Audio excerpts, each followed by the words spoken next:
How's it going, people? Welcome back to the channel and welcome back to another solo video. Over 100 people here already. Love for the love, people. It's been, I got the date here that I last done a solo video. The reason being I wanted to discuss everything in between that date and today. But love for everyone tuning in. 200 now. Love, people. Hit the like button if you haven't already. Subscribe if you haven't already. That's not even a new intro as well. That is my intro. Big up Ozza for the intro and obviously the production there by Jay Rich. Links are all in the description. Sometimes I get messages about where the intro music for Big Six is from, or for this intro, or where it's edited, or who done it. All of that's in the description below, people, and they're sound people as well. So make sure you shout them, including Ash. Big up Ash for the thumbnails as well. I put up the original thumbnail yesterday, my work, and he just messaged me saying, nah, let's improve that. And then he sent me 2 versions. So big up Ash as well. And big up everyone. I see a lot of familiar names. Let me go through the chat quickly, man. You know, this is what this video is all about, because you already know how I feel. What am I going to come on and tell you guys the same thing I was saying 12 months ago, or 24 months ago, or 3 years ago? When did I first start doing YouTube? 2017, 4 years ago. At the end of the day, it's the same thing over and over again. Hence, in the title, the roundabout is coming full circle. But let me see what the people are saying. Robin, first in, ESPN reports that Liverpool, Man City will try by Saturday. We're going to get into that. And it's another thing. Am I going to talk about that again? I mentioned that last year. I mentioned that at the beginning of the season. If we don't act quickly, you know, these players, as much as we've done good work tying them down to long-term contracts, when time elapses, those long-term contracts ain't so long-term anymore. With a couple of years left for a few of the youngsters, or 2-3 years left for a few of the youngsters, we should have acted in January, to say the least. But we're going to get into it. Big up Guna Vettel as well. Big up the members in the building as well. I have to say a special big up to you guys, because since I put memberships on, I haven't done anything. In fact, even the solo vids have been few and far between. But big up all the members. Big up everyone watching. Like I said, I'll bring these back, but it's about fitting it in with my life as well. Obviously, I've got the little one, and you know that's all going well. I see a few people asking, so I'll go through them anyway. Good to have you back on the solo uploads, Turkish. Looking forward to this one. Another stressful second part of the season incoming. Not confident at all. I'd like to hear from more people that are confident, so we can really have a debate. But you know what it is on this channel already. Most of us kind of expected something like this. At the same time, there has been times this season where it looks like there's a light at the end of the tunnel, but if you don't walk towards that light, or potentially run towards the light, and by run I mean do some business in January, how are you ever going to get to it? Are you just going to look at that light and just watch it dwindle? Come May, there's no light no more, and then you start the season again. Like, I'm tired of wasting seasons. I've said this before. Big up everyone. Big up Ginny. Hamed said, I'm hesitant to watch the Big Six because of how fickle our fans had so much pride from recent weeks now gone, and Saeed and Tobes are going to lap it up. Like I said, we're going to get into that. I got a few notes put down from the last video to this one, so we'll talk. We'll get through it. I'm looking to do an hour video. If it goes a bit over, it goes a bit over. It all depends on you guys and how we're engaging and how it's going. Big up Lee, I see you there. Big up Scars as well. That is me in the DP. Come on, Scars. I actually remember you, my guy. Hope you're well, family, all that. Big up Craig. Been in severe need for a live stream of yours. Too much to vent about. I'm sure you've seen other videos I've been in this week, and every single video I'm saying the same thing over and over again. And not only this week over and over again, it's what I've been saying previously. Yes, this season at times, and I'm going to get into this, we've seen things from the personnel or from performances that have led us to believe there is some sort of change. But at the end of the day, even that small bit of change needs to be backed up by more. The summer was one thing, 150 million was one thing, but there was a big opportunity here in January for us. At the end of the season, come May, if we do finish in top 4, then it was a masterclass.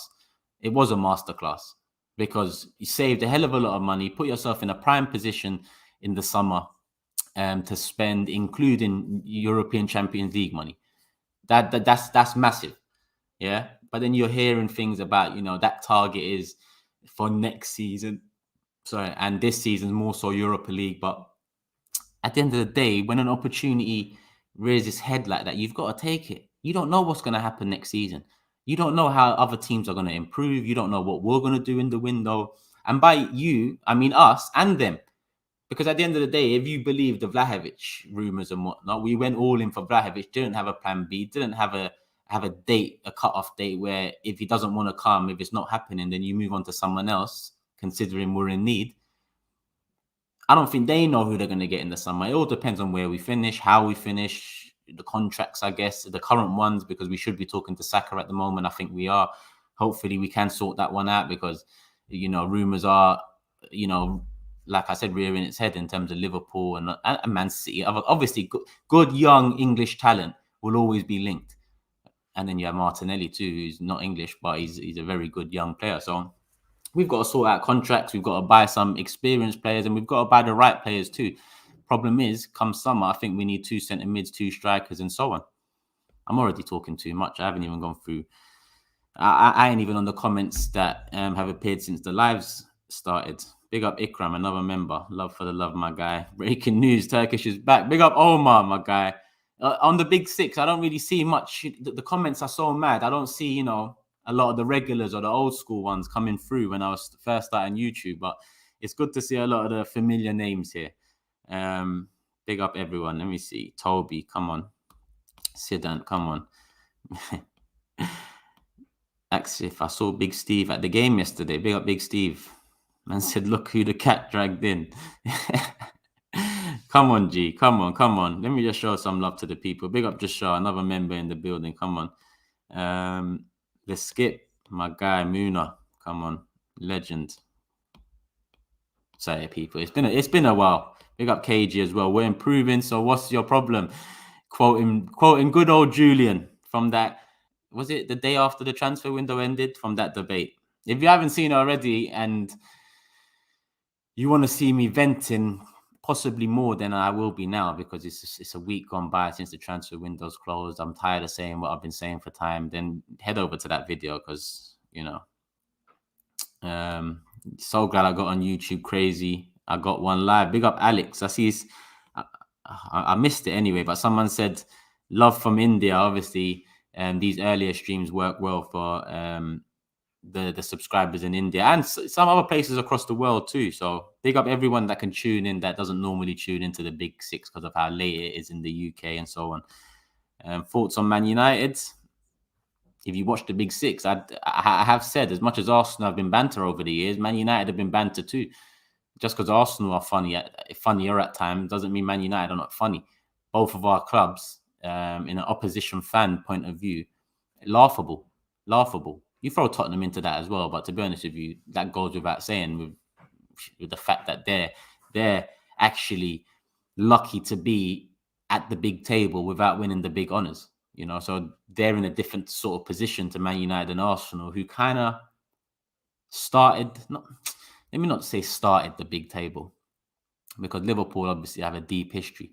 But in terms of Premier League, the crossover in the early 90s to the new commercial way, and then Arsenal and Man United domination, but Arsenal in between. Yeah, Man United, Arsenal, Liverpool in terms of history and whatnot. But it's a completely different angle. Man United are as funny, if not funnier, than Arsenal Football Club. But do I care much about Man United? I don't want to see them do well. I don't want to see them succeed. But at the same time, I need to focus on my club, because years ago I used to laugh at other teams' transfers. I used to compare youngsters. I remember an argument I used to have with one of my good friends. It's still a good friend. United supporting made me sick in school, made me sick after school, made me sick in uni, and especially in uni when they're in Champions League finals and whatnot, and Arsenal have, finished. Bear in mind I went uni in 2007, my first year. Nabry and Januzaj. He used to tell me Januzaj is better than Nabry. I was like, you've lost the plot. Obviously, it's laughable now because you look at the two players and there's no debate whatsoever. But at the end of the day, how did that help Arsenal? How did that help me? Nabry's the better player, but Nabry, the better player, went on to better things. He didn't do it at Arsenal, so I don't really care. I'm not one to say, he's doing so well over in Germany. I'm proud of him. Yeah, you're doing well, but you got nothing to do with my team. So it's not about me being proud or not. Like, you're not my son. You get me? You're not my son. So it is what it is. I see a super chat coming. I've saved that. I'm gonna go through the super chats as well. Like I said, I just want to catch up with big up Mitch as well. I want to catch up with the regulars and whatnot. Josh, I see you as well, bro. Come on. Shaquille. I still haven't caught up to the chat. Sorry if I've missed. Listen, we're gonna talk anyway. Sorry if I've missed people. Best in the world. Come on. Big up the mods in the building as well. Always doing your thing. Turkish top man. We big up Jake as well. We get all caught up in the madness. I guess that was in response to what I was saying earlier. Let me just whiz up quickly and catch up to the chat. Let's see what Ryan's saying. Big up Turkish. Thanks for the content, my bro. You're the realest Arsenal fan. Keep fighting the good fight. Big up the Big Six. Best show, bro. Love for that, Ryan. Appreciate that. So where's that super chat gone? Here we are. No, Big Six is not tonight, my guy. Big Six is tomorrow, 9 p.m. Big up Dylan. Big up from New York City, my guy. As always, hope the family is all well and blessings to you and your fam always. I'm West Ham, but you and the Big Six got me way more into football than I used to. Love the content. Dylan, my guy. Well, I'm hoping I'm saying it right, Dylan. I don't know if it's pronounced different in America, but Dylan, big up you. Love for the love. West Ham ain't doing too badly in recent times. And again, it's from a different perspective. I know West Ham are in and around Arsenal, but there's a sense of overachieving over there. At Arsenal Football Club is constant underachieving. I don't care about fifth. I keep on saying I don't care about fifth, sixth, seventh, eighth, ninth, 10th. If it's not top four and improvement and development on top of that, then it doesn't really make sense for a fan. I didn't grow up on, you got to finish top 2 or top 3 for Champions League, or you got to finish top. I didn't grow up on all of that. And I know it changed over the years and football's very different, but top 4 will never be a trophy. Not for Arsenal Football Club anyway. Even for an Everton or a West Ham or a Tottenham, top 4 is not a trophy. Okay, it's a sense of overachievement, or not lucky to be there, because with West Ham, I think West Ham and Leicester are another good example over the years. Have shown good consistency to deserve to be in and around the crowd, but it's different. It's different with Arsenal. Yes, we're there now, and I can praise and give credit to West Ham for what they've done over the last couple of years. But with Arsenal, it's completely different. Top 4 is a stepping stone, 100%. But stepping stone and trophy are so far apart in terms of what they are, what they represent, etc., that it's the fact that it even gets entertained as such that annoys me. Top 4 is third loser. That's exactly how I look at it.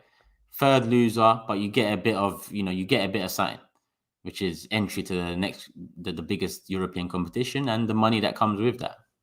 All good and well if you develop and build on that finish. But if you don't, surely that success, which some people like to call it, that's another way it's looked at. Trophy is one way. Top 4 is looked at success as another way. It can be deemed a success if you have an owner that's willing to build on top of top 4.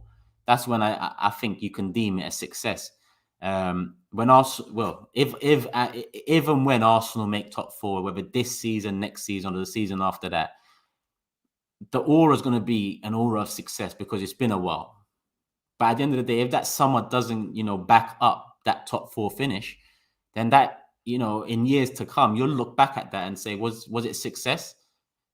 Like I look back at all those years finishing in the top 4 and making Champions League football. Was it really success? I know it's the paying off the stadium, and I know it's it was tight and we had to set up whatever excuses we used to hear. But at the end of the day, the roundabout. I'm going to keep on coming back to that. The roundabout. Let me see what the people are saying anyway. Come on, bro. Love, like the stream, people. Feel sorry for the young gunners. Well, yeah, at the moment, but things can change if you have an owner that wants it to change. We don't. That's the simple facts. That's why it always comes back to this. That's why it's just jarring to keep on speaking about it. Because people can say, oh, you know, I've heard like, oh, judge them since 2018 when they became majority owner. Why?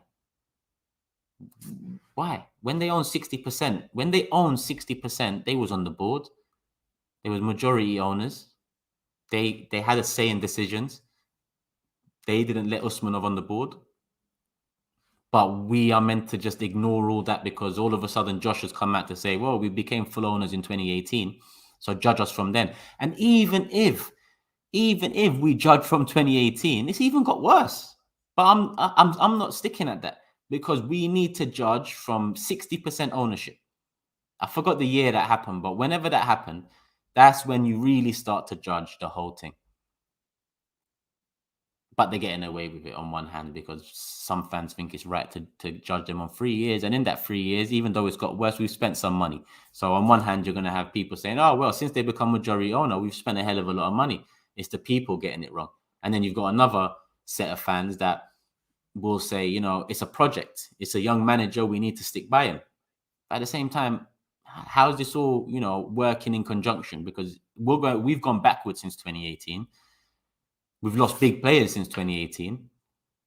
And Thomas Partey is a big name, a release clause, but we haven't brought in a big name since 2018, Aubameyang. So it's a vital summer, but how many times do we say this? What's it vital to? Is it vital to more people opening their eyes about Kroenke? I'm not too sure because I'm surprised there's not more people open to it already, especially with the Super League nonsense as well. But I guess time, more examples will not win over people because this ain't nothing to win over. It's not. It's, you know, it's just about opening your eyes to the real poison at the club. And we're going to get into Arteta as well, and Edu. Don't get it twisted. I know you got probably, so I haven't caught up with the chat again. I've let it run a bit, but I'm going to catch up. Probably got some people saying, oh, all he does is blame Kroenke, Arteta's this, Edu's this. I know. I'm not saying these men from top to bottom are good enough. But what I am saying is, if and when, and again, when it happens, and the manager or the director of football gets sacked or Vinay gets replaced by somebody else, with the current owners in place, it's only destined to end one way. And this is time that's elapsing. And not only time, the reputation is getting hit as well. It's not just time we're losing. It's also credit in the bank, I guess, in terms of history, in terms of what the club means and represents and all of that. So for me, in terms of my patience, I ran out of time long time ago. But you guys know that already. So let me catch up with the chat again. So here we have one. What can be done? We are stuck with the Kroenkes. Let's support Arteta. He is trying his best. Okay, so how do we break this down? What can be done?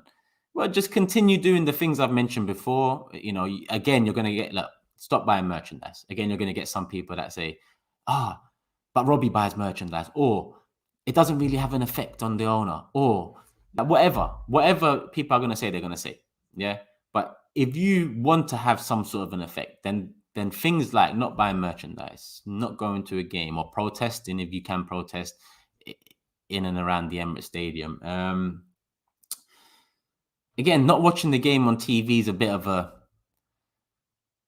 double-edged sword because it doesn't really have much of an effect because, as you saw over the years, Arsenal tend to get shafted in TV anyway, in comparison to how often and consistently we used to be shown. And that comes with success and that comes with entertainment, and Arsenal haven't been really either for a long time. So viewership is different, but there's I don't know all the things we can do. But this month, February, I think it's this month or next month, Arsenal are going to post losses again for 2021. I believe they're going to post losses roughly 100 to 200 mil, something like that. That, in terms of if you're looking at the transfer window or the wage structure or our success moving forward, it doesn't read well. But if you're looking at how the owner might see us and how the owner might see the future with us, then it can have a massive effect. It can have a massive effect. He bought into a profit-making company. The valuation's gone up over time due to external variables like TV deals, Premier League, all of that happening, since they became minority shareholders to majority and to full owners. So, yeah. But I'll just keep going in a circle. Big up Scarfuggery as well. So you just caught me off guard. He said the streets need a Kroenke. I've wanted to do something on Kroenke for a while in terms of a documentary type thing. But even like since I've had the little one as well, a lot of my and rightly so, a lot of my time goes to him. And when I didn't, I was more forthcoming with, trying to plan this or working behind the scenes to do that. And yeah, it's even gone quiet for me over the last 6 months and whatnot. But I just think it's a long game with Kroenke, and I do think the documentary will help. So Scarfuggery, I guess that's something we can talk about outside the big six. But big up you, my guy. I saw a super chat just came in. Let me just make sure I don't lose that. Dylan again. One thing I see with Arsenal fans is the love affair with players, even if they're underperforming, maybe because even if they're underperforming, maybe because I'm from the US, but if a player is shit, I want them out. No love affair with player and coach. Is it because you're from the US? I guess it's a difficult one. I don't think it's because you're from the US. I don't think it's a league-wide problem either. I don't think you get this much. Like Arsenal fans are very, very loyal to players and very blind to some of the nonsense and stuff, the quality and whatnot. But I don't see that across the board. And let's say, for example, in basketball, wasn't LeBron from Cleveland, and they was upset with him leaving for Miami. Because that was so with Saka and not Martinelli, Emil Smith Rowe and these players. I think that love affair, there's a connection there because they come up through the ranks, and you want a local lad to do big things for your sporting club or franchise, whatever sport you support. So I don't think it's a case of is it because you're from the US. I think it's just a defense mechanism. If I'm honest, I think Arsenal have received so much criticism outside in, and criticism within as well. So much social media and everything across the board. I think that a lot of fans have found pockets of like defense mechanisms, like whether that's bringing up the Invincibles and the history and putting other clubs down and using that to big up your chest, or whether it's players and comparing a player we have to a player another team has and making out that ours is better and whatnot. But the reality is, even if we have a player that's better than a Man City player, like, do you want a player that's better than another team's player, or do you want a team that's winning things? This is why I call it defense mechanism, because the club hasn't given us any success or a leg to stand on, in a sense. When we're talking to fans of other clubs or looking at other clubs, they haven't really given us a leg to stand on. So we've got to look at things like, look how good Saka is at his age. Let's compare him to the other ones in the league around the same age, or Emil Smith Rowe or Martinelli. It's just for me, it's just a defense mechanism because we have very little to be able to boast about, and that comes down to the club. And I think that kind of diverts the attention away from where it should be. Do I understand it? I understand a bit of it. I can understand you want to look on the bright side of things, that, in life, you've got to. In life, if you don't look at the bright side of things across the board, not just football, life, like working life, and unless you're like a multi-millionaire and, even multi-millionaires can have problems, but unless your life's easy, you're always gonna have, you need to look at it in a certain way. What's going on with the chat there? Sorry, people, the chat's just gone blank. Let me just refresh this. There we are. We're back. Have I got it back? My bad, people. Yeah, we're back. 1,000 in the building as well. Make sure you guys hit the like button. I don't know how many likes we're on, but do your thing, people. 1,000 in the building. 25 minutes in, and I haven't even looked at any of the little notes that I had written down. But I'm gonna do that to kind of not describe, but get a feeling of the timeline from my last video, which was December 15th, and that was about Oba and what happened after the Southampton game and whatnot, to now, and the games in between, the feeling, the vibe, the aura, because when I read that, it's literally different ends of the spectrum. Turkish, if you are Saka or Martinelli and Pep and Klopp are after you, will you turn? Bro, no. The only thing is with Saka, because he's a local lad, because, he came up through the system, and because, well, this depends on him. If he sees something in what's happening at Arsenal Football Club, then we might get another contract out of him. But that next contract will be, the contract in terms of, I think he'll have a lot to say in how long it is. Maybe a 2-year extension to the current one, or maybe a 3. I think he's so young, and he's a local lad, that with Saka we've got maybe a bit more room to play with. Maybe with Martinelli, not so much in my opinion. Obviously, he hasn't got that bond with the club growing up and whatnot, or even with English football. So it might not be Pep or Klopp. It could be a team abroad. Could be. Yeah, I've heard Oba's on the bench today. Let's see what Stress is saying. Turkish, good to see you. Big Six comes on really late, so. Oh, so no worries, Stress, man. Come on. I'm going to start bringing How often should I do these videos? Once a week? Once every 2 weeks? Anytime there's breaking news? I know, big up Curtis, shutting down the daily streams. I know he does it daily. Listen, I don't know how he does it daily, but big up him. Because I know he's got little ones as well, so it's all mad. But the dedication is there, so well done on his success as well. But how often? Once a week? Once a week in between Big Sixes, I guess. Something like that. Because obviously I've got the Big Six channel, not launching because it's launched, but I've got things coming for that as well, which is going to take time away, which I need to focus on. I'm sure a lot of you guys want that as well. So Martinelli's rise helped Mikel push Oba out. Yeah, I guess it came hand in hand. After Oba was dropped and left out and disciplined and whatnot, Martinelli started banging. He started taking that position, making it his own, having an impact. And yeah, it kind of softened the blow. But that blow wasn't softened in January, because as much as Martinelli came in December and done his thing and, essentially helped us forget about Oba, January's come.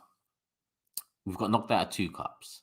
We haven't won in the league. We've just drawn to Burnley, and then Oba's been let go, paid off and let go. I don't think we paid him off much. 7 mil, whatever it is. It's just nonsense, anyways. To think he's got a year and a half left. It's not like he was, finished in terms of a football player. So to pay him off 7 mil and let him go, I'm really intrigued to know what happened, and that's what I've been saying all week.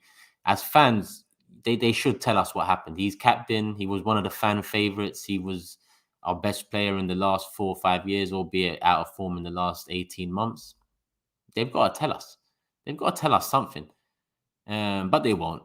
And we'll move on and we'll forget about it. And a lot of the fans will blame Oba and they'll get on his back and say bad attitude. And yes, if you're coming late to North London Derby, if you're coming late to training, if you're doing things like this, then there is a problem there. Does that problem warrant what happened? That's my thing. I don't think it warrants it. But at the same time, I was open to Oba moving in January. I won't hide that. He was out of form. And I thought, you know what? If we can shift those wages and get a striker in, that would be ideal. Because come next summer, we're going to need another striker, regardless of a striker in January, because Eddie and Laka will be on their way out. Instead, Oba goes last day. We keep Eddie and we keep Laka. And come summer, we're going to have no strikers.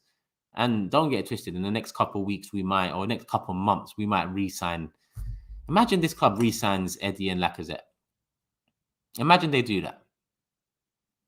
I was just thinking to myself, they'll probably re-sign one of them in the next couple of months and protect themselves from next season. Whether that one we re-sign is second choice or third choice or whatever he turns out to be, I think they might do that. But it came over to me as well that they might actually just do both, and then buy one striker in the summer. Because will this club really go in for two strikers? Sorry, I'm going off on a tangent and all that, but let me see what you're saying. We are a big club and Stan loots us. We can fund it. Yeah, like the reality is, yeah. That's why I hate when people used to, when we was in Champions League, people would be like, realistically, we can sign him. Back then, when we was making Champions League, we could realistically sign anyone. It's just what we're used to was not going for the top players in Europe. That's what we was used to. So that was like again, defense mechanism. We can't sign them. Arsenal Football Club, those times, especially with Champions League football, could sign any player. Right now, I understand it's more difficult. We're not the same team and club we used to be when we've been all over the gaff. It hasn't boded well for experienced quality players like Ozil, Oba, Sanchez over the years. So I guess our reputation is damaged. So it's harder for me to say we can buy any player right now because we can't. We can't buy any player because of where we're at. But we can buy most. We can go for most. We can go for 95% of players out there. And that's still enough of a pool to be able to improve, to finally be able to achieve the other 5% and be able to get any player in the world. But that's where Kroenkes they'll never do it. We saw it before. And it looks like we might see it again if we get top 4 in the next 2 years. They're still in charge, and then they don't adequately build on that. That'll just be another example of why we will never be successful under Stan Kroenke's ownership. So where was I? Big up Stress. Let me just scroll up again because the chat. Listen, big up over 1,000 people. Big up everyone. 2-1 Barca, someone said. Adama's looking good for Barca. Adama's a very effective player. I liken him to Theo Walcott in terms of they're not great footballers, but if you put them in a certain situation and you play to their strengths, then they can be very effective. Very effective. I just don't think starters suits them. I think Traore and Walcott, different players, don't get me wrong, but in terms of impact and effect, that's exactly what they have, impact and effect. They don't really have a footballing, they ain't got I don't know what it is. They ain't got a certain sign. And even what I was saying earlier, even what I was saying earlier about the strikers thing, yeah? I'm going to do a video on this later on in the season anyway. Probably, I think I'm going to do an AFTV with the rest of them, and I'll do it on my channel as well, where this summer, we should be getting 2 strikers and 2 midfielders. I think that's fair. 2 strikers, 2 midfielders. Looking at the situation, I think we've surely got to get rid of one midfielder. Ideally, for me, that'd be Xhaka, but it doesn't look like it considering he just got a new contract last season. So it'll probably be El Nene. We got Lukonga and whatever. So 2 midfielders and 2 strikers. I've gone through options. Now, I don't like every name on the list. I don't love every name on the list. I like a lot of names on these lists, but I'm just going to throw out names just to give people an idea of what names were out there in January and who we could have potentially, or who we can potentially get in the summer. Now, the summer ones, we need to leave on the side for a second because it's, even though people are saying it's February, move on from January, it's, it's a week ago. This is my first video since January finished and my first solo video since December. So we're going to discuss the main talking points and whatever else. But yeah, let me look at some names. Like I said, this is a list of potential players, considering we need 2, maybe 3 strikers, depending on how they see Balogun. Balogun must come in as the 3rd choice striker next season. So if he does that, then let's just say 2 strikers. 1 sec. Sorry, people. Yeah, okay, cool. Yeah, 2 strikers. So I'm just gonna say just list it quickly. Giovanni Simeone, that's an option. He's at Verona now, but I think he's on loan from Cagliari. Again, not the greatest option, but when you're looking for 2 strikers, it's an option. He's about 25, 26, maybe even 27, whatever. Martinez, Inter Milan, that's another option. Isak is another option. Calvert-Lewin is another option. Nunes is another option. Osimhen, another option. Guri, another option. Schick is another option. David, another option. Berardi is another option.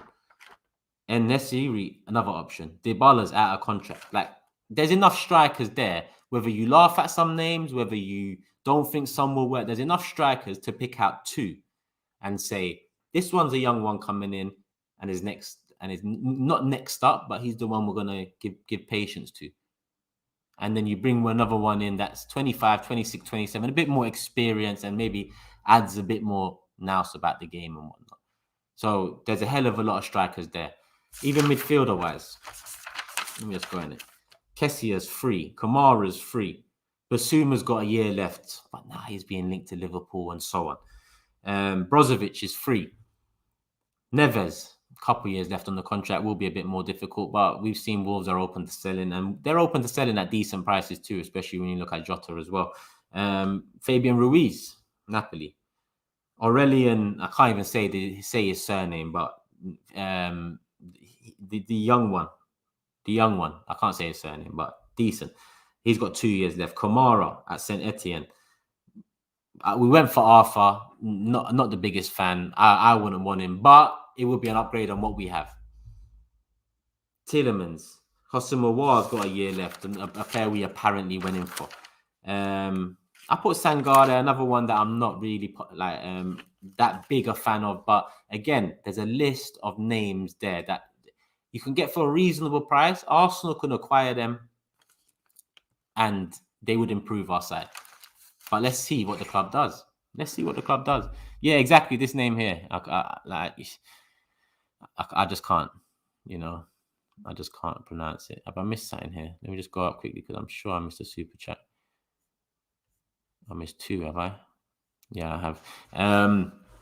Dylan, again, I get your frustrations with Kroenke. I would be pissed too because all his other teams he owns are contending for championships and he has a chance at a title next week as well. Are all those other clubs in America? I assume so. I assume they are. And would that be coincidence?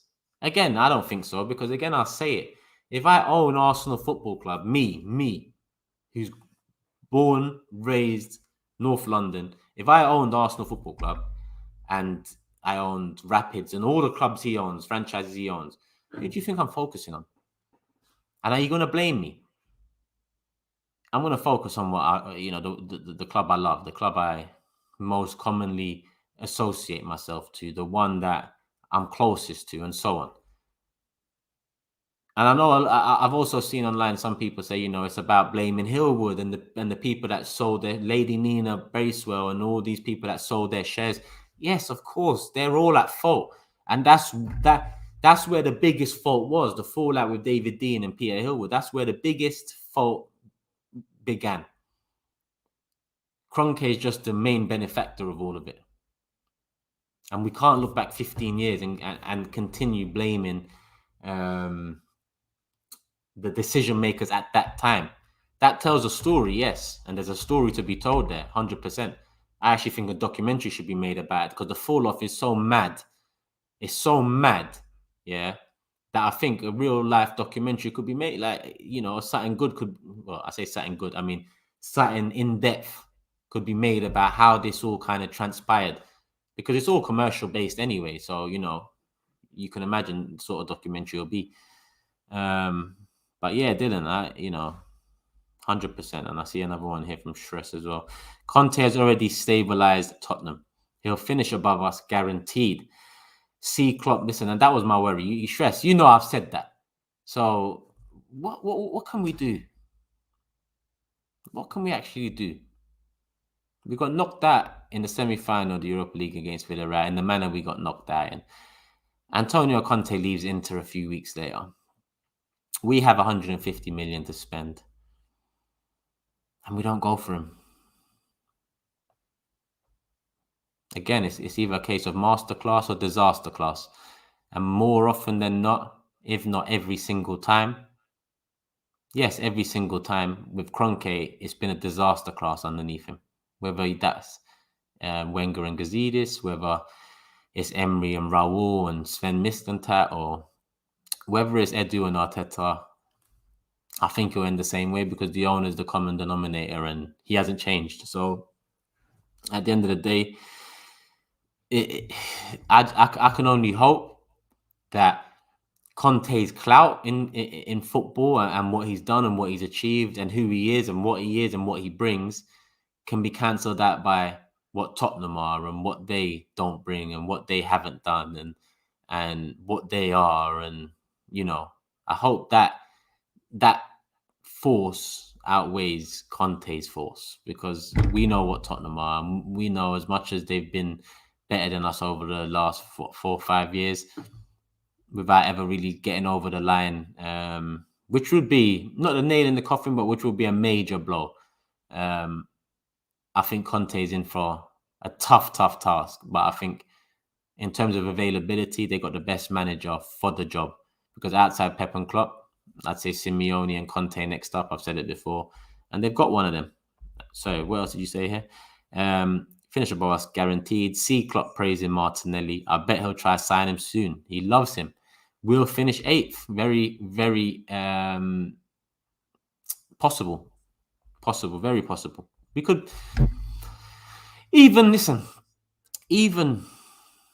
without the lack of signings in January, we could finish 5th. We could finish 6th. We could finish 7th, 8th, 9th. I haven't looked at the rest of the league table to know if there's anyone else in and around, but I'm sure with Aston Villa's January transfer window, Everton done some good business as well. I'm sure they'll start racking up some more points, have a better second half of the season. But we'll see. Like I said, if May comes and they've somehow achieved the unthinkable, which for me at the beginning of the season was top 4, then I guess you look at January and say, well done. Probably better than the 150 million spent last summer. But how likely is that? How likely is it that we're going to be happy about the season come May? Very unlikely. Very unlikely, but it is what it is. Did you see this? No, I didn't. Big up Robbie. No, I didn't. Turkish, did you see the Celtic game the other night? That's what you call atmosphere. When would you ever see the likes of that at the Emirates? And yes, 100% Emirates is a problem, but don't get it twisted. Like a lot of the stadiums in England, it's the big stadiums that have had this impact over the last 10, 15, 20 years even, where most of them ain't the same anymore. As well, I haven't been to many this season, but as a match-going fan, I far prefer the smaller stadiums, the ones that are still remind me of Highbury, because that's where it's still very unfiltered. It's still very raw. It's still very lively. It's still very free. Now in the big stadiums, you're dictated on how you should be supporting, like sitting down at home games and whatnot. The fans that really make noise are all dotted around different areas of the pitch. The stadium's obviously much bigger. But that shouldn't really have much of it, because you see European teams, they haven't lost that. They've got big stadiums, but haven't lost that rawness and passion and freeness about it in terms of the fans enjoying. But again, that to me is probably because in England, commercial money is a far more sought after entity than I think it is. In, let's say, a Germany or a France or a Italian league and so on. In terms of in that manner, anyway, I think the FA and English football in general has been diluted over the last 15, 20 years. I think football in general all over the world has been diluted because of, it's got a very soft over the years. But I think in terms of commercially, we've been diluted more so than any other. And that includes fan bases and attendances and, games. Hence why away games tend to be the most fun and the best nights or days out, because all of it combined. And that's coming from an Arsenal fan who, over the last however many years, has been travelling left, right, and centre 4 hours, 5 hours, 5.5 hours to see us not live up to expectation. But it's still better. Imagine. Where are we? Usman. Big up Usman as well. Top managers are always there. Yeah. Actually, do I completely agree with that, Usman? Football's changed a lot. I've talked about players and the pool of talent and quality in world football and whatnot. But when you look at managers as well, there's a very smaller pool than there was when it was the 90s or the 2000s, and it's a smaller pool of great managers.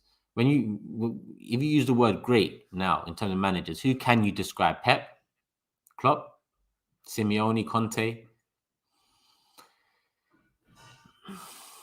Is there any more? Difficult. Mancini, difficult. But at the same time, great managers are made, and one day you might only have 3 out there. The next season, another 3 might come out of nowhere. Who knows? Ten Hag and whoever else might become the next best thing. But in terms of knowing Tuchel, I don't put Tuchel up there. Zidane, listen, Zidane's my favorite player of all time outside Arsenal Football Club. But as a manager, I don't put him with Pep, Klopp, Simeone, Conte. He'd have to, for me. Listen, don't get it twisted. What has Zidane done at Real Madrid? Mad. I mean, what has he got? 3 Champions League, 1 league title, or 2 league titles, something like that. Anyway, mad. But I think he has to do it for me somewhere else before I can put him on that pedestal. Tuchel for me, he's below Zidane. Again, he could be the next one to break it. But there isn't a great pool of managers that I can say, if we get him, we're improving, or I trust him to be doing the right things and demanding the right things to, get behind. And that's those 4: Pep, Klopp, Simeone, Conte. I don't see it like. I think I'm intrigued by Ten Hag, but if Ten Hag comes in, I know he's gonna obey some of the flaws of Kroenke and the way we're run. Similar to what Pochettino did at Tottenham. He worked under the restrictions. And at the end of the day, as a fan, do you want someone to, squeeze? Well, of course, Pochettino gave Tottenham great moments for them. But do you want manager to squeeze the last bit of life left out of? It's what Wenger, was doing, squeezing the last bit of life left out of us, without ever really complaining upwards. Pochettino did, Wenger didn't. And I think Ten Hag wouldn't at beginning, like Arteta hasn't. So yeah, just subscribe. Big up all the new subscribers, people. Where are we? It's not the fans' job to know the candidates. It's not. Yeah, it's not. It's not our job to know the candidates, to know the players available, the XG, the XA, the XGA, all of this stuff. It's not the fans' job to know. It's not the fans' job. It's the fans' job to be entertained, to be in love with the game, the players, the style, or the manager, or that's the fan job, to believe, to enjoy. But Arsenal Football Club, very different. We've had to form accountants in the fan base. Obviously, a lot of people call me an Arsenal accountant. We've had to form different things because over the years, we've been mistreated more than any other fan base. Aside from maybe Newcastle, but again, it's very different. Newcastle, where they are, Mike Ashley, different to Arsenal, where we were, Stan Kroenke, to where we are. But we're definitely bottom 2 in terms of the way the fans were treated. And by treated, I don't mean directly, but I mean in terms of paying the highest ticket prices, merchandise coming out left, right, and center, lapping it up. This shirt, this retro one, this design, that TFL thing that came. That TFL shirt. Listen, if I speak, Right now, Inzaghi is showing Conte levels. Who would have predicted that? Gaultier, Potter. Yeah, you're right. Listen, Inzaghi is another intriguing one. Potter, I get the praise for Potter. I get it, but I wouldn't want him at Arsenal. I'm not saying he can't be a success, but again, it's a manager that I think would accept the restrictions in place because it's Arsenal Football Club. And in a manager that demands. That's what worried me about Conte.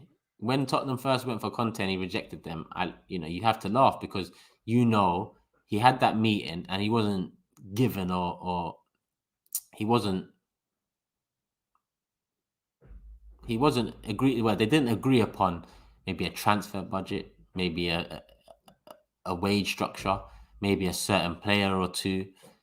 But then they went back in for him 3 months later, which kind of tells me they've given in or they promised. Maybe they lied. We'll find out. Maybe they lied, but I don't think they'll do that because Conte is not one to go out quietly, as we saw at Inter and as we've seen before anyway in the past. He will speak his truth. He ain't putting his reputation on the line for nobody else. At the end of the day, he's also a man that if he fails, he'll take it on the chin and he'll it's on him. But with Tottenham, I feel that they've promised him something anyway. They've promised him something. So we'll see and hope not. But someone like Potter, yeah, I don't know. Even the Atalanta manager, I know he doesn't speak English, which would be a problem, but that's a good option as well.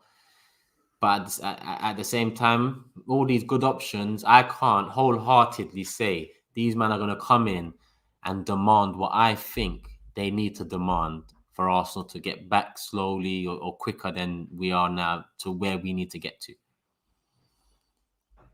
But love for the super chat. I see a couple more come in as well. Where are we? Some people saying Zidane should be there. Some people saying Simeone's overrated. I don't think so. I think Simeone's he's a top manager. Aditya says, I can't believe that 1 Overmars and Ten Hag, 2 Ashworth and Potter, 3 Freeman Vieira combination can't do a better job than present. Will also unite fans. Well, Overmars and Ten Hag, again, it's something we've all been talking about for a little while.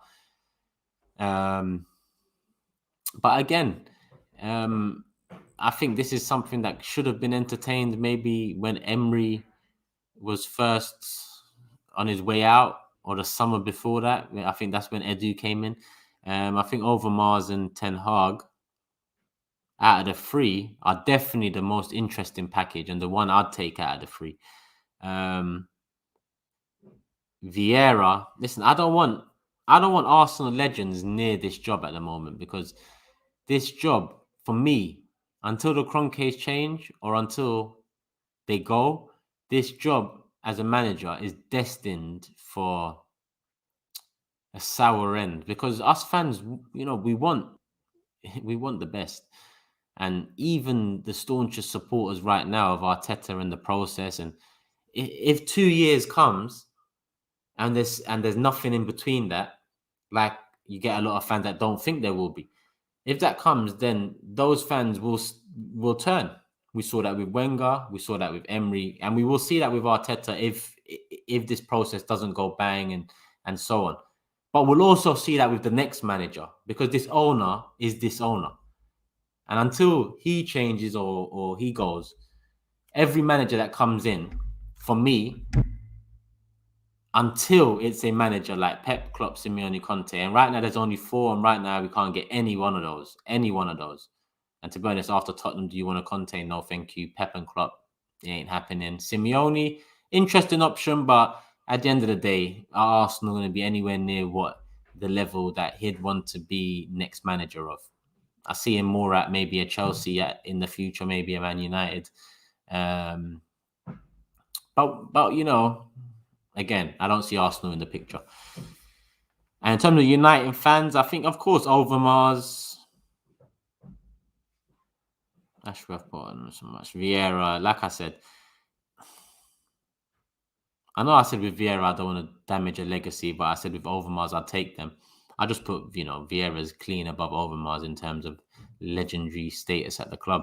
But obviously Overmars top memories too. We need a manager who says my way or no way. And that's exactly what I'm talking about. That's a nice way to just put it. My way or no way. And I think when Conte went into Tottenham in the summer, they said, all right, then, mate, we'll move on. But then they quickly realized that probably was the wrong decision to make and went back for him and said, all right, we'll take your way.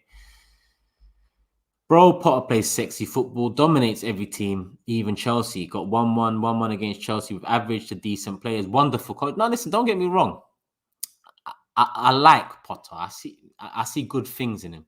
But do I see him taking the step up? Obviously, at Brighton, it's different. It's a different expectation. It's a different pressure. It's a different ball game whatsoever. But then at the same time, you could turn around to me and say, well, if you don't give him the next step up and someone else does, you won't be able to get him if he is a success because he's already taken that step up. And that's a fair point too. At the end of the day, it might work with one of these young managers that haven't achieved top level success, like even Arteta or Potter or whatever. It might, and if it does, great. If it does with Arteta, great. If it was to be Graham Potter next and that was to work, great. But like the last comment said, I don't see these managers come out with my way or no way.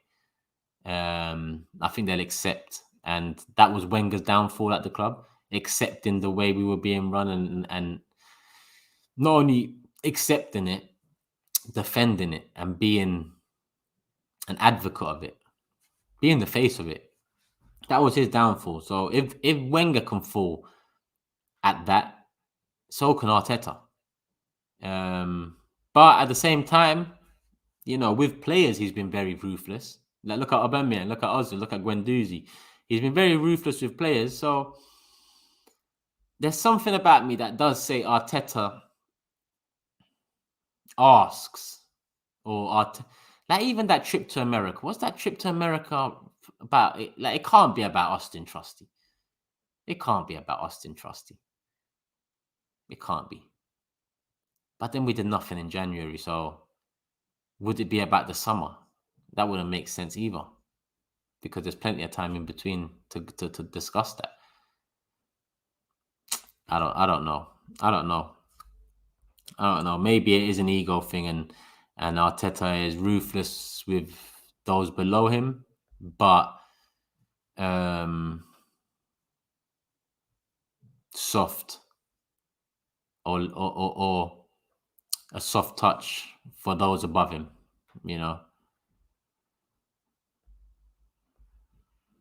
Let me see. No, Flick is a good manager as well. Sorry, who said that? Ryanair. Yeah, Flick is a good manager as well, but not at the level of those four for me. All right, so where was I? Look, we're an hour in. There's 1,200 people here. I haven't even looked at what I wrote down. Not that I wrote down much, to be honest. It's just reminders and whatnot. And let me bring the chat up to where we are. So, I ain't missed nothing, have I? No, I haven't. Big up Will Ricketts, my guy. Hope you're good. Calvin Phillips. Well, to be honest, I didn't put him on the list of midfielders, but like I said, and like someone else said, it's not our job to know exactly what player comes in and what player improves, because we don't even know really the style and what the manager wants from each individual and all of that. Football's so technical now, it's them to make it. All we can do is provide a plethora of options and say there's enough there to get one or two. And Phillips would be on that list as well. I'll put him on that list for sure. All right, cool. So last video, big up H7 as well, my guy, another member. At least Bruce has a great promotion record in the championship. Talking to Manib. Arteta contract talks extent. Listen, Nagelsmann's the next big man. Another name that could be the next big one. All right, cool. So the last video I done was 15th of December after Southampton, Aubameyang. I was forced out of retirement and I came back for a solo. No, I'm joking. So the first game after that, West Ham 2-0. Happy days, good home performance, bounce. Well, I say bounce back. The first one was the Southampton game. And then we followed it up with a good win against top 4 rivals, West Ham, that put us in top 4, I believe, after that win. Followed up by a 4-1 away win against Leeds, a Leeds side that were getting battered every week. But that's not to put down the Arsenal performance and result, because you got to get the job done. And far too often over the years, Arsenal have failed to do what big clubs do to these teams, and that's hammer them. 4-1, happy days. What was Southampton again? Was that 3-0? Let's say Southampton was 3-0, West Ham 2-0, Leeds 4-1, and then we had the League Cup 5-1, Eddie Nketiah hat-trick, whatever. That got us into the semi-final against Liverpool. And then that was followed up by an away win against Norwich, Boxing Day, I believe, 5-0. 5-0, yeah? Again, what I said about Leeds, this is what you should be doing to these teams, hammering them, and that's what Arsenal started doing. Good, healthy wins, clean sheets in and around, and going into the new year top 4. And actually, let me explain something. A couple people have quoted me. Was it after Norwich? No, it was after Man City, I think. So the next game was Man City, 1st of January. We lost 2-1. I still say that was a good performance, and we was let down by key moments by one individual that does it all the fucking time, and another individual that really should have known better and needs to learn from it, and that's Gabriel, and obviously Xhaka, the former. Why is this chat freezing? All right, cool. So yeah, I said something on AFTV. I said it's a bit, I think I said something like, it's difficult to kind of know where Arsenal are at the moment, because we're in the top 4, or we're in and around it. And, you know, the teams around us ain't performing well. So on one hand, you can look at it like that. Teams around us are the reason why we're there. Or on the other hand, you can look at it as we deserve to be there, because in the first week or so in January, if you asked majority of fans who's the 4th best team in the who's been the 4th best team in the league this season, I remember I asked Fuad, Tottenham fan. I asked a few of the big 6 lads as well, because in December a lot of people said, you know what, West Ham, and me included, West Ham have been the 4th best team. I think they deserve to be there. And in January, kind of people were saying Arsenal, or beginning of January.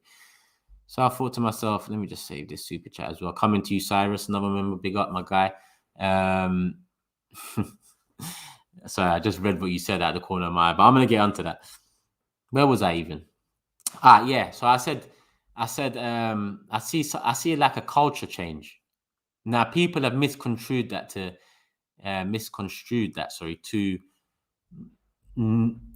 attribute that to me being all of a sudden hopeful. Nah, because I stand by that, and what I stand by is the meaning behind that is the core of players. Now, if you look back 2 years ago, the core of players were like Ozils and Mustafi and Xhaka and Kolasinac, and by core I mean a lot of the core was on the pitch, and a lot of that core off the pitch seemed to have some sort of, you know, pact behind the scenes and whatnot. Big up Ryan, let me save that one as well. But now you look at the core, and it's more young. You know, it's players you can get behind, players that we like. Simply put, players that we like.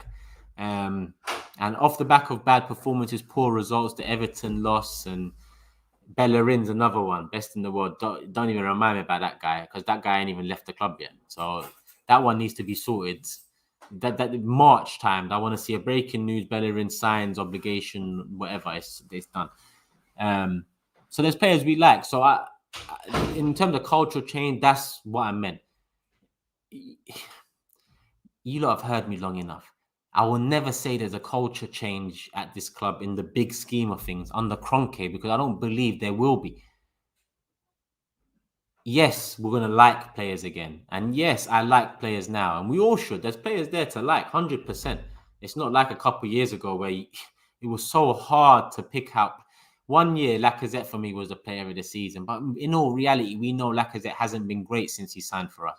But it's so difficult over the years. Well, Alba for a couple of years just shut shit down. You know, that one wasn't difficult. He was something else. But it was so difficult to then pick who else you like in the side. We was fucked. Pardon my language, but that's the word I have to use in this situation. Now, in terms of personnel, we like it a bit more. And I think that goes for a lot of us. We like the personnel a bit more. I'm not sold on them all. Don't get it twisted. Like for me, I love Tomiyasu. Am I sold on him yet? No, but I just love what he's brought so far. Ben White, all right. I'm not. I'm 50-50. Well, I'm 60-40 on it. He's done decent. Ramsdale, I actually like that one. Hands up. I didn't think he'd be or do what he's done for us, and so on. So that's what I meant by culture change at that time, and I stand by that now. And then we go lose 1-0 to Forest in the FA Cup, a competition you guys know means a hell of a lot to me. Actually, let me go to the Super Chat because they might be about what I was just saying now. So we pause at 1-0 Forest, or just before 1-0 Forest. Let me just quickly go. Where was we? Cyrus, big up my guy. Focus on not losing the Big Six prediction league, my man. I've had that chili. You don't want to lose. I don't want to lose, bro. I don't. But over the last few weeks, I have clawed it back. I think I'm 3 points behind Saeed. And I'm close to the rest now as well. Don't get it twisted. Give me a couple more weeks. Actually, I say couple. Let me not brag about this now before I just jinx myself. Imagine my show and I'm doing a challenge at the end of the year because I lost. Doesn't sound right. Rise says, Turks, big up the stream as usual, but the problem with Arsenal is that Arteta is very arrogant and the board don't care about investing money into the right areas with this football club.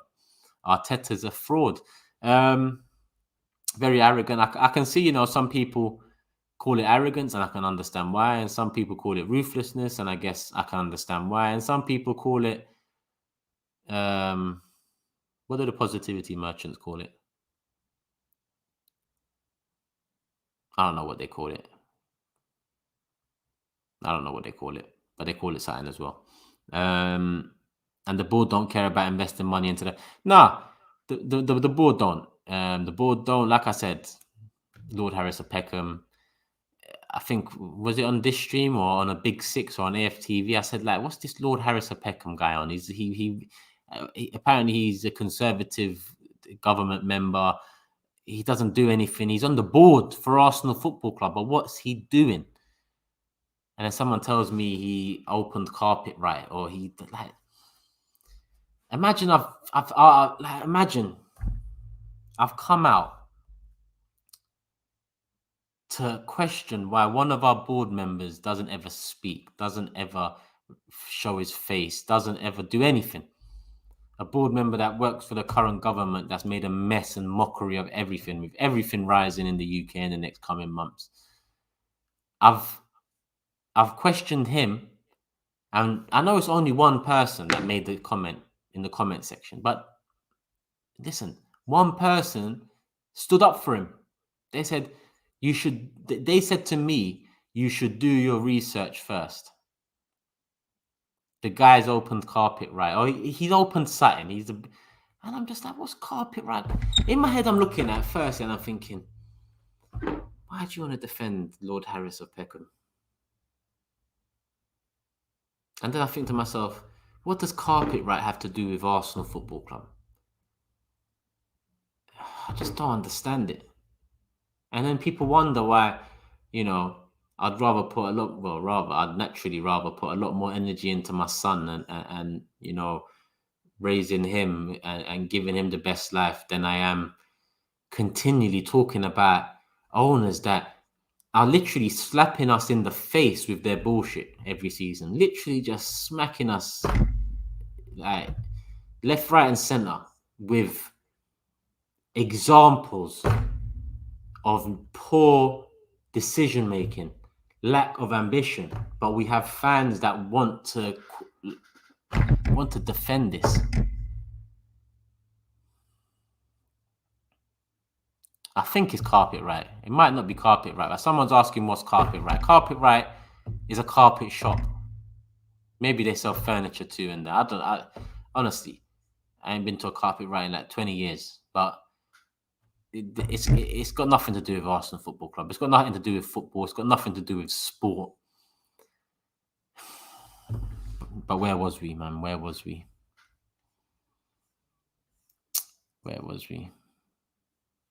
Project Mbappe with the kid. Project Thierry, my guy. Let me not forget the original. Project Thierry, man. I said, who the fuck? Bruv, search it up. He's one of our board members. We said no to David O'Leary because he wanted to be a board member. But, you know, Allied Carpets. Thank you, Josh. Big up, Josh. Not carpet, right? Allied Carpets. Let me search Allied Carpets right now. Oh, what do they do? Allied Carpets. Is it just carpets they do, yeah? Look, their website doesn't even come up first on Google. No Terrace Peckham. We'll see on. Carpets, wood flooring, luxury vinyl tile, and laminate. Contact us. hello@alliedcarpets.com. This guy is on the board for Arsenal Football Club, and he's conservative government, and he owns a chain of schools as well. There we go, Harris Academies. For the next Harris that's gonna come and destroy the club from inside for the next however long, with Josh and then his son, and then listen, it's all mad. Where are we? 1-0 Forest, FA Cup down the drain. You guys know what the FA Cup means to me. And it should mean to a lot of Arsenal fans. I know the younger fans don't care about it too much. And I get that because it has been diluted. It isn't the same competition it used to be. But at the same time, if you're from the 90s, if you're from the 2000s, then the FA Cup still means the FA Cup. And as Arsenal fans, we are, you know, the benchmark in the FA Cup. We've won it the most times. And, you know, second year in a row, gone out poorly, without a real fight. Southampton last year, Nottingham Forest this year. Then we follow that up. with a 0-0 Anfield. Great performance with 10 men.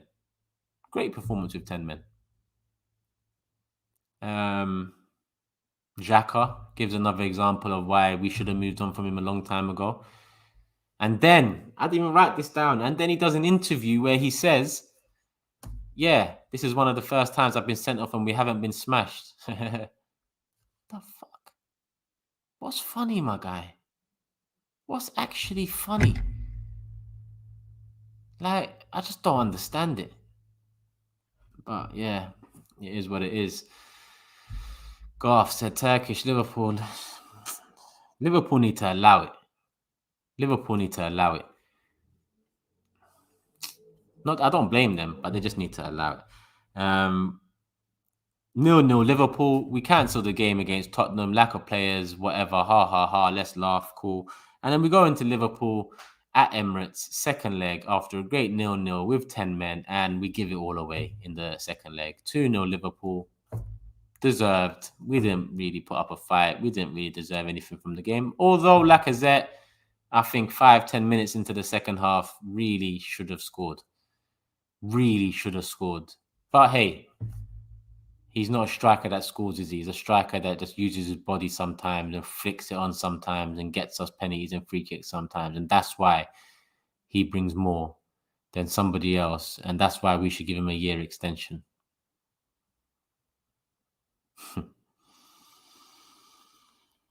And then 0-0 with Burnley. And that rounds up all the games. 9 games since my last solo video. The first 4 wins. Win. The next 5, we haven't won one.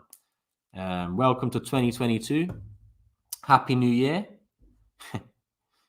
Maybe it starts for us in February, where we've only got 2 games, unless one gets rescheduled, which it doesn't look like it will be. 2 games in February, 2 games in March, 4 games in the next 2 months.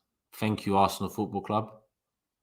You just keep doing madness every season. Every season it gets worse. Jota smoked you, man. Yeah, Jota did. He's actually got a very good record against us. The issue has always been the owner. Any positivity I feel is always clouded by this owner. Arteta, Edu don't appoint themselves. The owner does. He's the problem. Yeah, 100%. Dylan says, the people need a Turkish and Julian weekly show. I was in tears when he tried comparing an Henry missing the Champions League. Listen, so when did I start really doing content for AFTV? I think it's April, May last year. So when I first saw Julian's video, because I don't watch a lot of content. I don't watch a lot of YouTube in general. I watch TV shows and all of that, Netflix, whatever, documentaries and stuff. When I first heard Julian, because I heard him before I met him, I thought if me and him ever get on a video together, it's gonna, it could be a mad one. Met him, cool, definitely cool guy, respectful, humble. He's calm. He's calm. And I think we done one video around that time where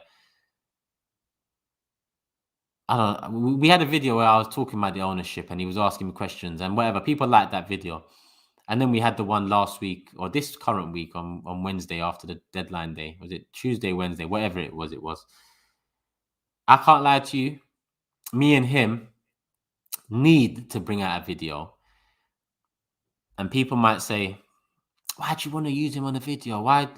Because at the end of the day, in order to really lay out my arguments, and really delve into them and really, that's not going to happen with like-minded people as much as it would happen with a guy that's so polar opposite and has a completely different opinion to yours that will question and delve in.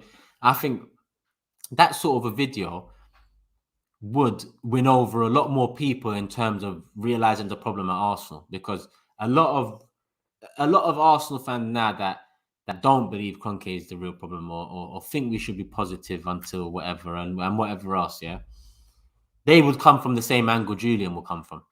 So it's good to represent that, and then in turn I can shut all of that down, because believe you me, in terms of Kroenke, nobody is going to win an argument with me about Kroenke not being the main problem at Arsenal Football Club. I can bring back everything to him without even trying. Everything. So I think that video will come. It can't be a weekly one, Dylan, because listen, you want me to stay sane, right? You want me to continue bringing out Big Six content on my channel. Me and Julian doing a weekly show, forget about it. But a one-off banger where we just really go into it, we really delve into it. I think that will come. Funnily enough, wait, where are we?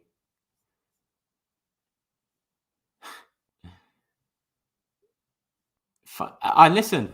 Ardaguna says, don't try convince him, bro. He can't be saved. It's not necessarily about convincing him. It's about the viewers watching it, the viewers coming from his side, listening to my side and thinking, shit, he snookered him there. Or shit, checkmate. And then looking at themselves in the mirror, turning around and saying, fucking hell, it's been Kroenke all along. And slowly but surely, hopefully, maybe. But at the same time, funnily enough, this week, I talked about that video with someone. And I said, that video is going to happen. But Julian also needs to know that I'm going to get very angry in this video. And I'm going to get frustrated. And I'm going to, because to me, it's mad. It's mad that you can't blame Kroenke or you don't blame Kroenke. It's absolutely out of this world to me. So the only way for me to kind of challenge it is kind of sometimes comes across condescending. And I don't mean that because I'm a humble person. I don't want to disrespect no one. I'm not condescending. But because it's like, imagine trying to argue with someone, is this pen black? Like Julian just telling me, it's not, bro. That pen is red. And I'm just like, are you all right? How are you telling me this pen is red? It's so out of this world to not blame Kroenke that I'd liken it to someone telling me this pen is red. It's the same thing. But a one-off video is a one-off video, and I'm sure that will happen soon enough.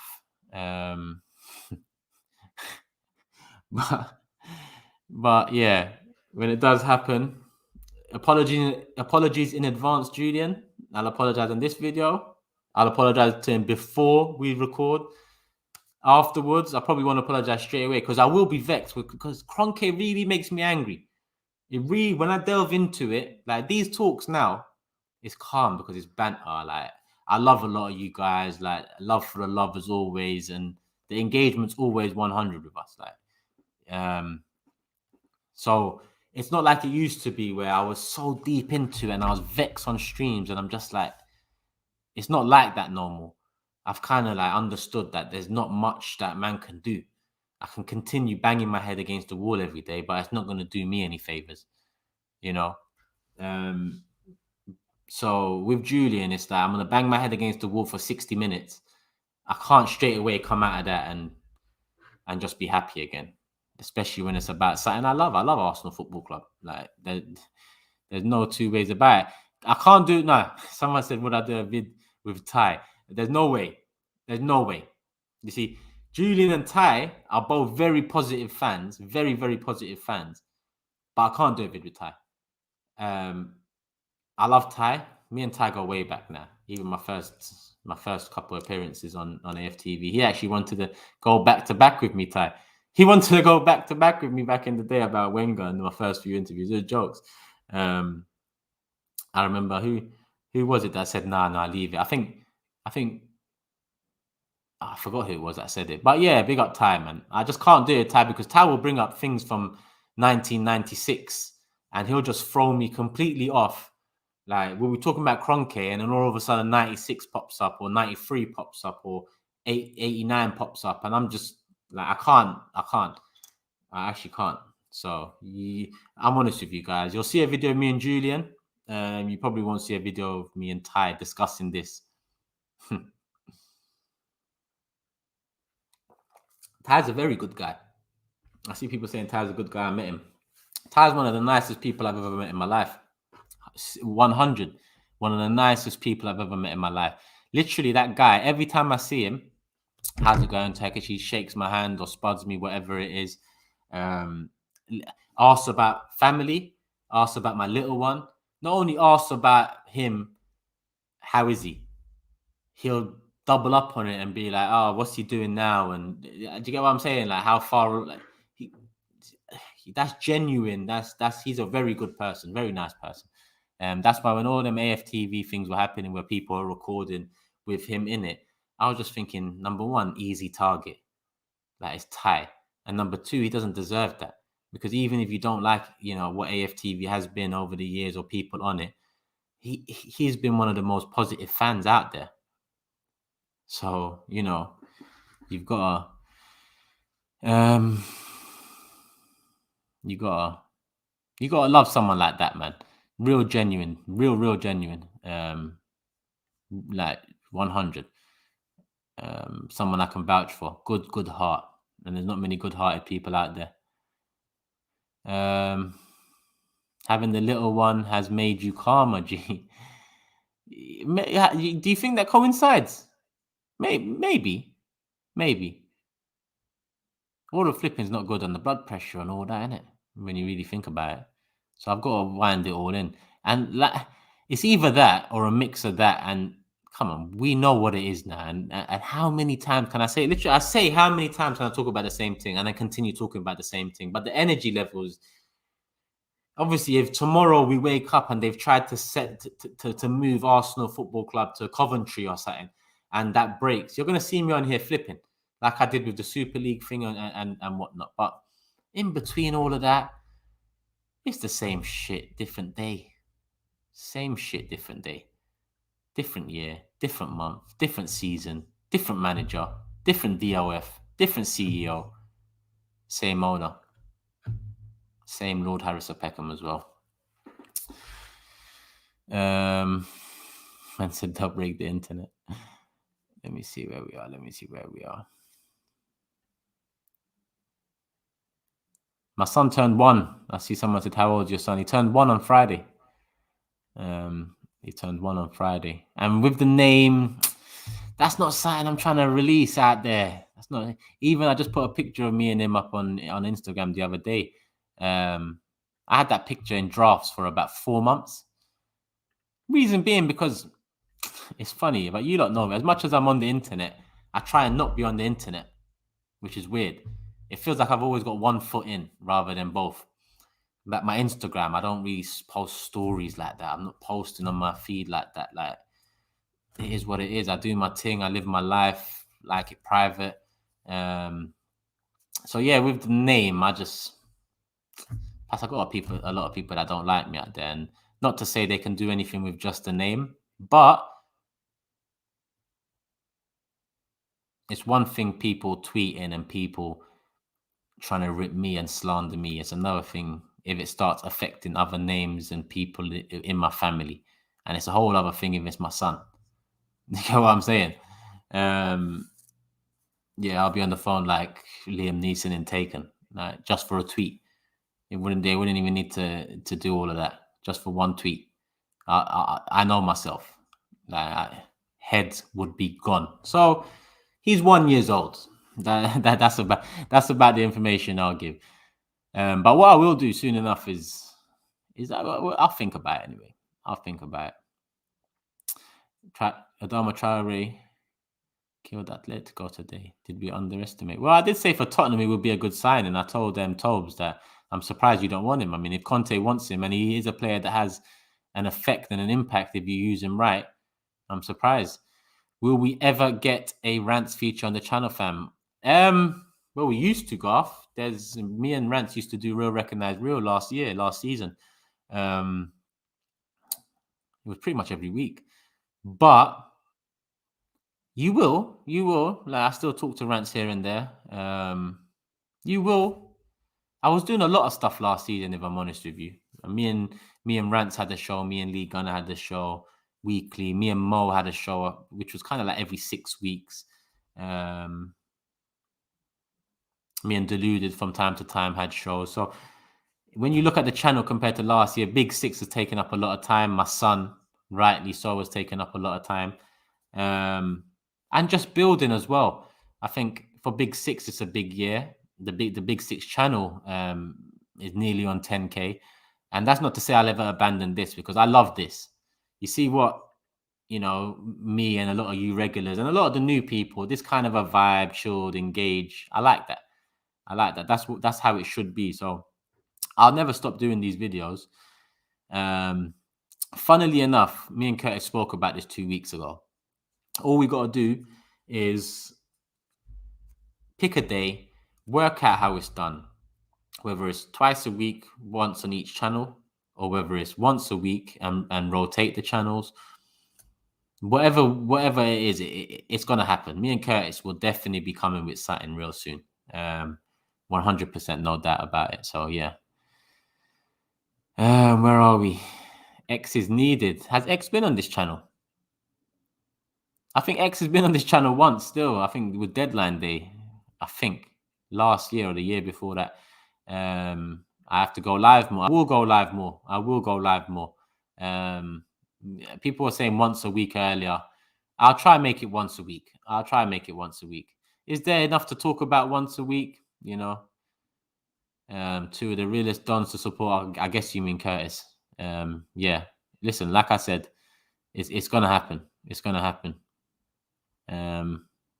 I prefer your solo vids. Too many crybabies on AFTV. I appreciate that, my guy. And the solo vids will be, coming thicker and faster, let's say, but maybe not as consistent as they used to be. I think once a week, and for the members as well, don't get it twisted.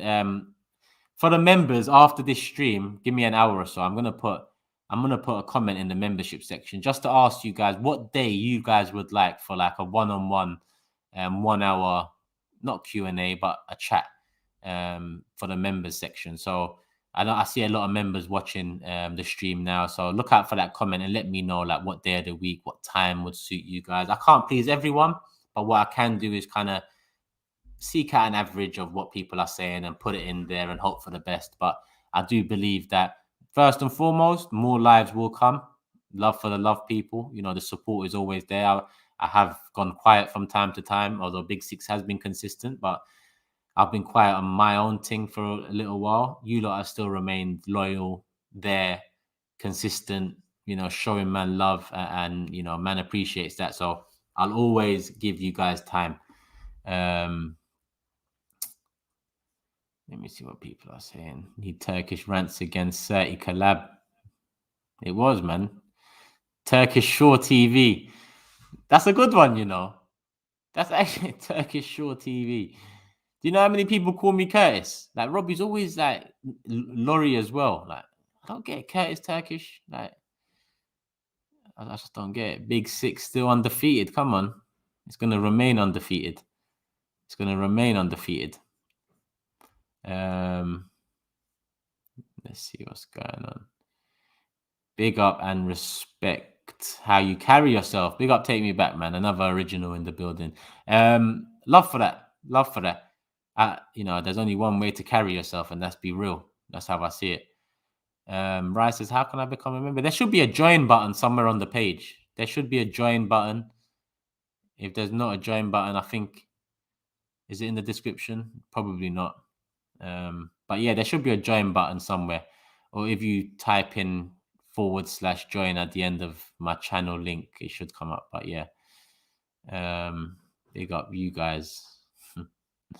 Come on, Big Six is the one, people. How long have I been going for? Hour and a half. Aubameyang just come on for Barcelona as well.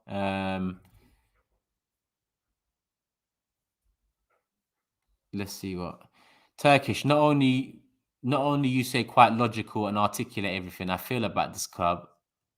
You are an awesome human being. Balance is a strong concept. You have it. Love. I really appreciate that. And that's the first thing to be. The first thing to be is, a good person. A good person. Be real. And don't take... Actually, I was going to say don't take life too seriously, but at the same time, you can't dismiss how fucked up life can be. So I wouldn't use that one. But yeah, listen, let me not bring it down in the last few moments of the stream. People, there's still 1,000 of you guys here. How many likes we were on? 750. Big up you guys. Nearly 1,000. Majority of you guys have hit the like button. So love for that, people. What can I say? What can I say? I'll be back. Let's see. Listen, we're playing Wolves. We'll do a match preview for Wolves Wednesday or something like that. Wednesday, midday, come back here, live match preview for Wolves. We'll see what the manager said about Oba, if he said anything. We'll see what the lineup's going to look like. And we'll see what's going on at that time, if anything changes in the next 3 days. But yeah, Wednesday, match preview, Wolves. I'll do it live and we can engage again. Hit the like button, subscribe. Become a member if you want to become a member. Members only streams coming too. What else is there? Big Six channel. Description below. Love for the love already on that one car. It's mad. And love for all the love in terms of the comments, my son, the questions and whatnot. Like I said, you people make the channel as much as me just turning the camera on and talking to you guys. Come on, Real Ball Talk. Don't make me choke. My guy. I remember you want smoke. I remember Nocturnal. Nocturnal wants smoke. You want smoke. I got a couple more screenshots in my phone. I said it in November. Not in November. December 15th. I've got my PS5.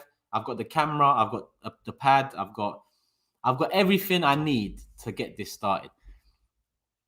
I just need to. You know what? I just need to set up. I'm gonna set up my Twitch account after this. I should have done it before the stream. I'm going to set up my Twitch account after this. And moving forward, I'll put it in the description. And soon come FIFA. And when I mean soon come, I mean soon come. I'm going to start prioritizing that. Look at Jordan there. As soon as we mention FIFA, everyone wants to come out the woodworks and say they're the best. Listen, how can you be the best? I'm still breathing. There's no chance, people. But you know what? You guys will see. Love for the love, people. I'll be back Wednesday, midday. We'll be back on the Big Six tomorrow, 9 p.m. So look out for that. That comes first. And as always, people, peace, love, and I wish everyone a great night and a good week ahead. Love.